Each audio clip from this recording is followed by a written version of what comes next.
Bom, vamos lá, tudo bem, pessoal? Hoje a gente vai dar uma olhada aí na aula 23. Essa aula 23, eu separei para vocês aí o estudo cores, né? O estudo das cores dos corpos. Essa aula não tem nada de matemático, né? De parte de conta. A gente vai conversar um pouco, vamos entender principalmente por que quando a gente olha para objetos, a gente vê os objetos de cores diferentes. Né? Por que eu olho para uma parede e vejo azul? Por que eu olho para uma lousa e vejo verde? Por que os objetos, né, se apresentam com cores diferentes? Essa é a questão, então, a ser resolvida nessa aula. Tá? Para isso eu vou estar falando aí sobre algumas coisas, né, que talvez a gente até estude com mais detalhes depois, mas que eu preciso conversar um pouquinho para a gente ter esse entendimento, né, essa explicação de hoje, tá bom? Bom, na primeira tela eu estou colocando uma definição aqui sobre cor, né? Então, a definição que ele coloca é o seguinte, que cor é um aspecto físico da natureza, né? A cor de um material é determinada pelos comprimentos de onda dos raios luminosos que as suas moléculas constituintes refletem. Nós vamos entender melhor nos próximos slides aí, né? O que ele está querendo dizer, como, né, quando ele fala que a cor de um material, na verdade, só é determinada pelo tamanho da onda, né, da luz que é refletida pelos objetos. Vamos dar uma olhada, vamos entender um pouco melhor isso daí. Nesse quadro que eu separei, eu gostei desse quadro porque ele fala bastante coisa. É um quadro que explica para a gente assim muito bem, né, isso que a gente chama de espectro de ondas eletromagnéticas. Esse assunto é um assunto que a gente vai estudar com mais detalhes na parte de ondulatória, né? Mas eu queria falar um pouquinho com vocês para a gente poder entender sobre as cores, né, que fazem parte desse espectro aqui. Então, as ondas eletromagnéticas, nós falamos um pouquinho delas, né, no comecinho da matéria, quando começamos a falar sobre a luz, porque a luz, né, é uma onda eletromagnética. As ondas eletromagnéticas são resultado da perturbação de um campo eletromagnético. Então, se eu tenho, né, alguma coisa produzindo um campo eletromagnético, as oscilações, né, desse campo eletromagnético, a gente percebe, né, pode perceber como luz visível e pode perceber também como outras coisas, né, como outras frequências aí diferentes. Então, é isso que está mostrando nesse quadro, né? Então aqui, ó, a gente tem, por exemplo, aqui ele está tentando mostrar o desenho, né? Vejam que a onda começa maior, tá vendo? A gente chama essa distância aqui, ó, entre dois picos ou entre dois vales, aqui, ó, esses pontos aqui, né? Essas distâncias aqui a gente chama de comprimento de onda, tá? A gente vai falar sobre isso lá no quarto bimestre, aí, na parte de ondulatória. A gente usa uma letrinha grega aqui, o lambda, para representar. Então veja que esse comprimento de onda ele começa maior e depois vai diminuindo. Ó. A onda vai ficando menorzinha, tá vendo? Mais apertadinha, apertadinha, apertadinha, tá vendo? Então o comprimento de onda nesse esqueminha que ele faz aqui, ele vai diminuindo, né? Só que ao mesmo tempo a frequência vai aumentando, olha. Vejam que a frequência vai aumentando. Aqui coloca os tamanhos, os comprimentos em tamanho, tá vendo? Então, por exemplo, ó, algumas ondas, que a gente chama de ondas de rádio, né, são ondas que têm um comprimento aí de, olha, milhares de metros, né, chega a quilômetros aí, ó, o tamanho de uma onda de rádio. Então, de um pico até o outro, de um vale até o outro de uma onda de rádio, a gente pode medir quilômetros. Né, essas ondas que são usadas para transmissão de rádio. Aí, olha aqui, ó, a gente vai encontrar ondas, né, as ondas de micro-ondas, por exemplo, olha, já num tamanho menor, isso aqui é centímetro. Né? Então, alguns centímetros aí vai ser o tamanho de ondas de micro-onda. Aqui embaixo ele coloca uma relação, né? Por exemplo, tamanho de uma borboleta, só para a gente ter uma ideia dos tamanhos das ondas. Né? Olha aqui, ó, o infravermelho, esse infravermelho são as ondas de calor. Tá? O calor que a gente recebe, que a gente sente e tal, está um pouquinho abaixo da luz visível, onde a gente ainda não consegue enxergar isso aqui, a não ser com aqueles óculos de visão noturna, né, que permite a gente enxergar esse infravermelho. Olha, num tamanho aí de 10 a menos 5, olha aqui, ó, tamanho da ponta de uma agulha, tá vendo? O tamanho da onda, já ficou bem pequenininha essa onda, tá vendo? O infravermelho, né? E aí, olha aqui, ó, a luz visível. Olha a luz visível, ó. Ela tem o tamanho, a gente pode medir a luz visível, o tamanho das ondas em micrômetros, né? Que seria esse 10 a menos 6 aqui, micrômetros. 1 milhão de vezes menor que o metro. Você pega 1 metro, divide em 1 milhão de partes, né? Aí você tem 1 micrômetro aqui. Fala de meio micrômetro, ó, né? Tamanho de protozoários, olha, vou dar um exemplo aqui, né? A gente não consegue nem enxergar, então, o tamanhinho de uma onda aí de luz visível. Bem pequenininha a onda, né? Apertadinha aí. E passando da luz visível, a gente tem o ultravioleta, que fica menor ainda. Depois os raios-x, os raios gamas menores ainda, né? Chega a tamanho de um núcleo atômico, tá vendo? Então, algumas ondas aí, essas ondas aqui, né, podem ser bem prejudiciais aí à saúde, né, se tiver uma exposição muito grande, né.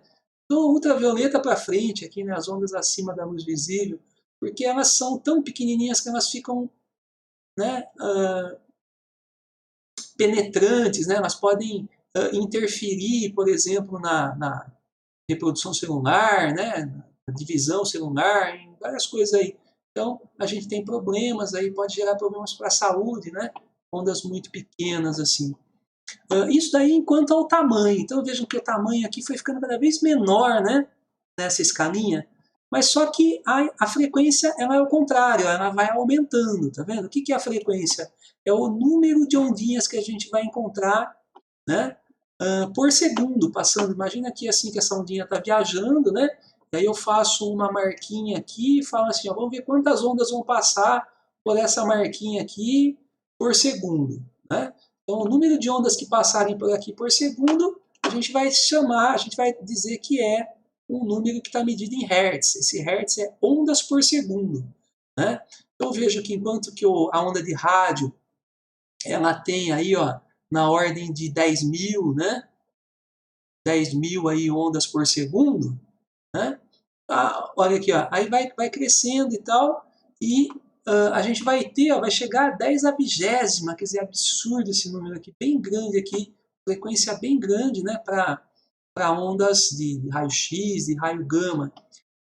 Por que eu estou mostrando tudo isso para vocês, né? O assunto não é exatamente esse, mas eu queria mostrar para vocês enxergarem essa parte aqui, pessoal. Vamos enxergar essa parte mais coloridinha aqui, tá vendo? Esse pedacinho aqui coloridinho, ó. Então, esse pedaço aqui é o espectro de luz visível. E é isso que interessa nessa aula para a gente. Veja, é só um pedacinho de um espectro de ondas, ó, de um leque, né, de ondas eletromagnéticas. Tá vendo? Só esse pedacinho aqui é que a gente enxerga. Só esse pedacinho, ó, tá vendo? Com determinada frequência e determinado tamanho de onda, né? Eu vou mostrar na próxima tela só esse pedacinho para vocês, ó. Tá aqui, tá vendo?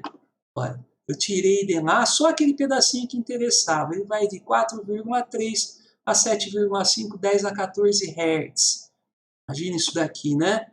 Uma quantidade de... Olha, bota 14 zeros aqui, ó. Aumenta 1, bota mais 13 zeros aqui, ó. 43 com mais 13 zeros. A quantidade de ondas que passam por segundo, né? De luz visível. Então, nessa frequência de ondas aqui, nesse intervalinho, dentro do nosso olho, quando a luz chega no fundo do olho lá e bate no fundo do nosso olho, as células visuais que estão aqui no fundo do olho, elas conseguem entrar em ressonância, elas conseguem vibrar, né? Balançar aqui, conseguem entrar em ressonância com essa luz. Tá? O tempo todo está entrando dentro do nosso olho todas aquelas ondas lá. Então entra micro-ondas, entra ondas de rádio, entra raios gama, raios X, né? Em quantidades pequenas, mas entra um pouquinho, né, de cada coisa ali. Só que assim, a luz visível, essa faixinha aqui, quando entra, ela consegue excitar essas células visuais.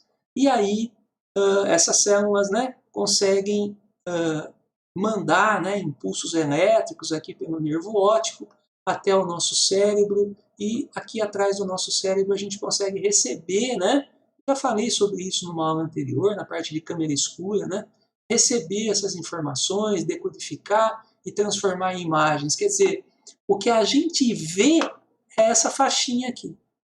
Tá? A gente só consegue, nas primeiras aulas de ótica eu tinha falado para vocês que a gente só consegue ver luz, né? Porque é só a luz que entra aqui dentro do nosso olho e que faz excitar as nossas células visuais. E a luz é essa faixinha de ondas eletromagnéticas, né, de frequências próximas a 10 a 14 Hz. Só isso que a gente vê. Então, todas as cores que a gente pode enxergar estão dentro dessa faixinha. Ah, mas aqui não está tudo que eu enxergo.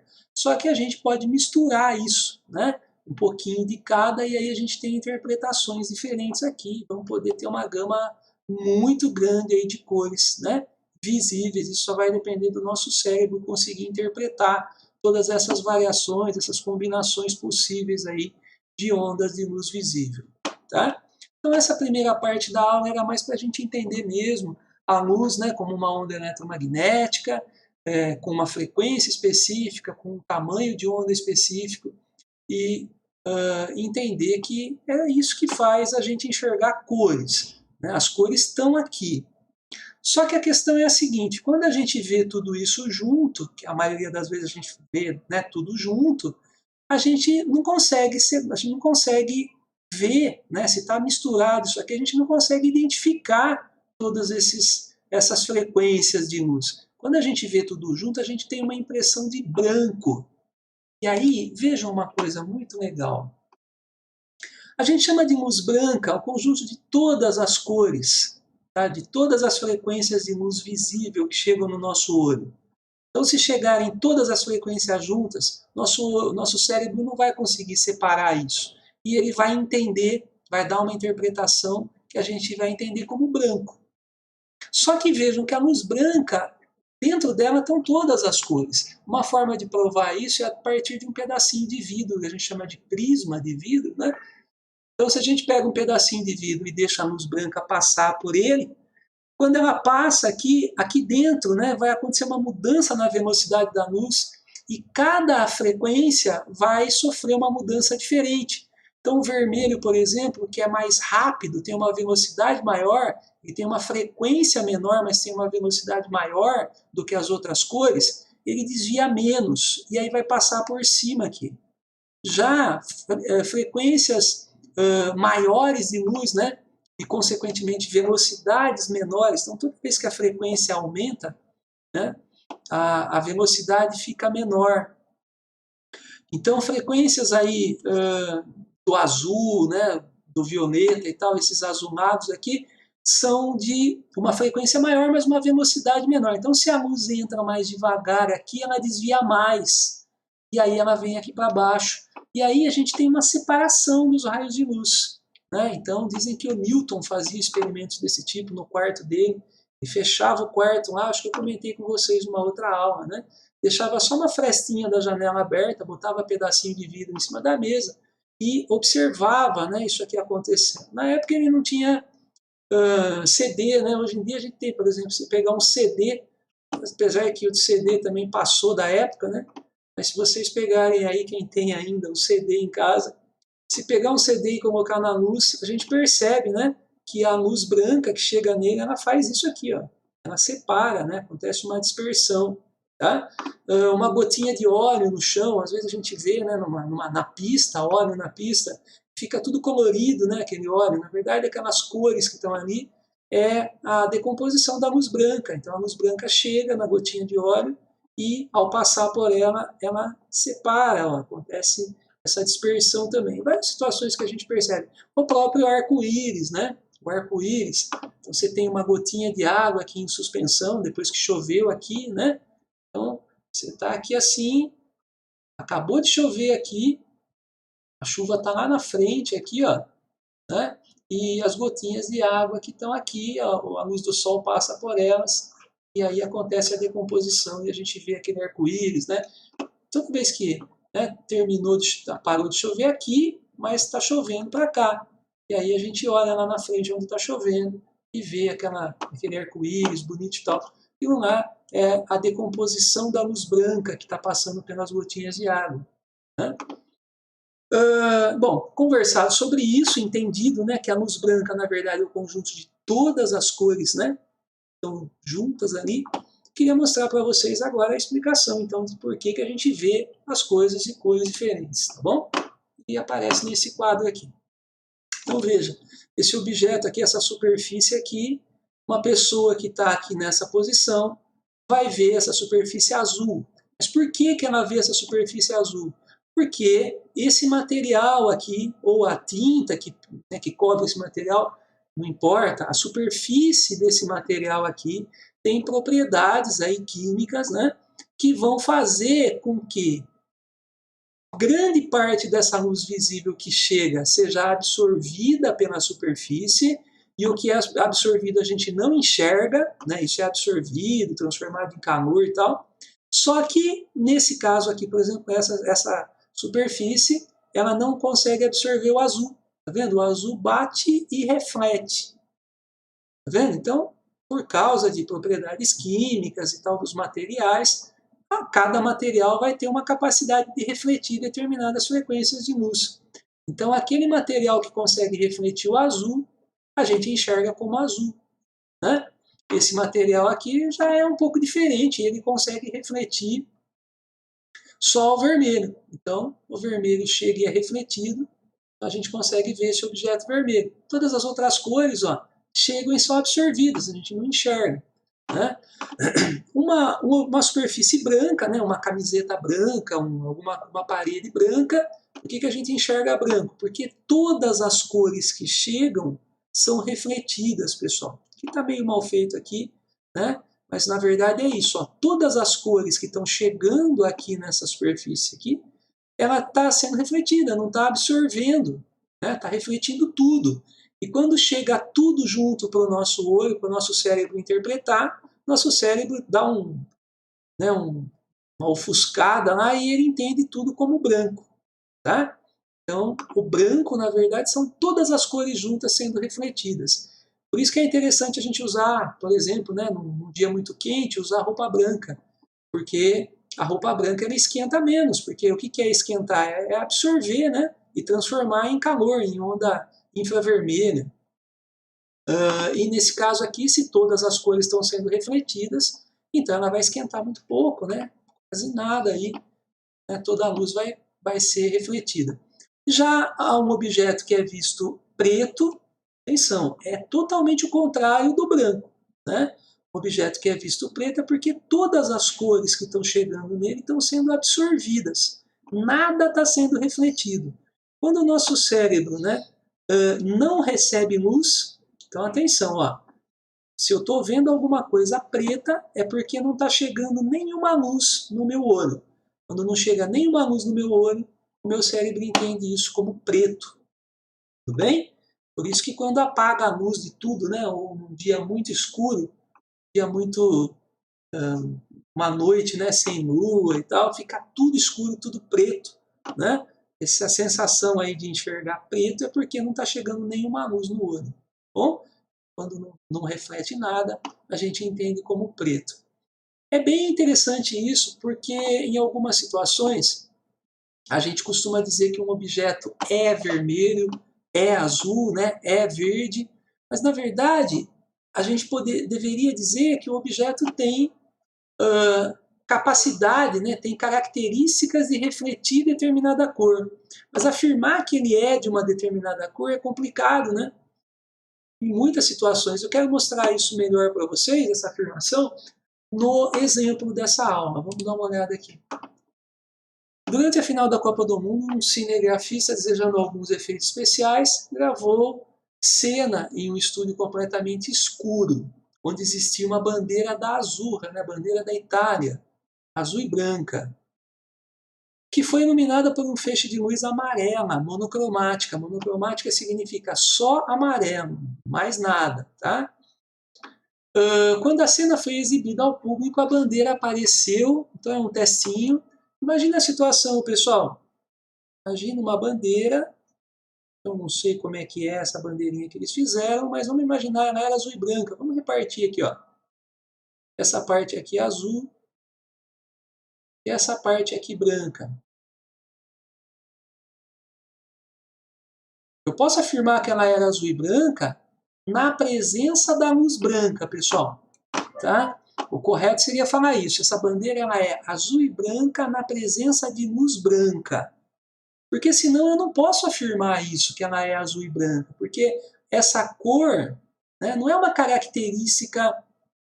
Eu posso falar que esse material tem capacidade de refletir azul, mas eu só vou ver isso aqui azul se estiver chegando luz azul nele, né? Porque o que eu vejo não é o objeto, e sim a luz que está sendo refletida dele. Então veja, nesse caso, ele fechou isso daqui, essa bandeira, num quarto, né? Bem fechadinho, e ele jogou aqui abriu aqui uma luz, né? Acendeu uma lâmpada aqui amarela. Amarela. E essa luz é que podia chegar na bandeira, só essa luz. Tá bom? Então eu não estou jogando todas as cores em cima da bandeira, para ela poder refletir só o que ela, né, tem característica. Eu estou jogando só amarelo. Então vejam, como é que vai ficar isso daí? Bom, vejam aqui a parte branca da bandeira. Essa parte branca da bandeira, por que ela era vista branca quando tinha luz branca aqui nesse ambiente? Porque ela conseguia refletir todas as cores, né? A característica dessa parte da bandeira aqui era de refletir todas as cores. Então, quando eu jogo amarelo em cima dessa parte, que cor que eu vou ver isso aqui, pessoal? Só pode ser amarelo, né? Se eu jogar luz amarela, ela vai conseguir refletir só o que eu joguei nela. Então, ela reflete esse amarelo e eu posso enxergar essa parte amarela. Tudo bem? Se eu jogasse uma luz azul aqui em cima, eu veria azul. Se eu jogasse vermelho, eu veria vermelho. Por isso que é interessante usar roupa branca em shows, por exemplo, né? Você quer ficar mudando de cor, aquelas dançarinas, né, bailarina e tal, que precisa ficar mudando de cor na roupa dela e tal. Então, ela entra no show lá de roupa branca. A gente tem várias luzes, né, que podem ser jogadas em cima da bailarina lá. Quando eu jogo uma luz amarela, parece que ela está vestida de amarelo. Jogo uma luz azul, parece que ela está de azul, né? Então é bem interessante esse efeito aí. Então, nesse caso, a bandeira seria vista amarela aqui. Agora, a parte que era visto azul, por que era visto azul essa parte da bandeira quando tinha luz branca chegando? Né? Essa parte era visto azul porque a característica desse material aqui era refletir azul. Então esse material só reflete azul. Só que eu estou jogando aqui em cima dele em luz amarela. O que vai acontecer quando eu jogar luz amarela num material que só consegue refletir azul? Essa luz amarela vai ser absorvida aqui, vai se transformar em calor e não vai refletir nada. Ó, não há reflexão. Se não há reflexão nenhuma, de frequência nenhuma dessa parte aqui, como é que eu vou enxergar essa parte aqui então? Essa parte vai ser enxergada preta. Bom? Então nós vamos ter uma bandeira que era azul e branca, mas que quando na presença da luz amarela, ficou preta e amarela. Então falar, mas será que é possível mesmo realizar esse experimento, chegar nisso, né, uma bandeira aqui, ó, preta e amarela, né, fazer direitinho isso daí? Vou afirmar para vocês, gente, que eu já tentei fazer várias vezes, né, experimentos desse tipo, fizemos em feira de ciência, e é muito difícil a gente conseguir fazer isso na prática, porque é muito difícil separar. Por exemplo, quando ele afirma que a luz é monocromática, é muito difícil a gente ter uma luz monocromática amarela, né, só amarela. Existem as misturas das cores, né? Bem complicado a gente fazer isso daí, tá? Vedar o ambiente, né? De forma que a gente consiga ter só essa luz. Então é muito complicado fazer esse experimento na prática. Mas como os nossos exercícios vão ser exercícios em que a gente pode imaginar uma situação ideal, né? Então, numa situação ideal, uma situação perfeita do experimento, a gente teria realmente isso, tá? Uma bandeira que seria preta e amarela no lugar de azul e branca. Os exercícios dessa aula são muito sobre essa ideia aqui, tá bom? Essa ideia, a explicação, né, de por que a gente vê objetos de determinadas cores. Então, tudo que a gente conversou aí, né, na teoria dessa aula, vai ser cobrado nos exercícios. Tudo bem, pessoal? Essa aula, então, era só isso, tá? Espero que vocês façam direitinho as atividades. Qualquer dúvida que vocês tenham, a gente conversa nas correções aí. Bom? Então, muito obrigado e até a próxima.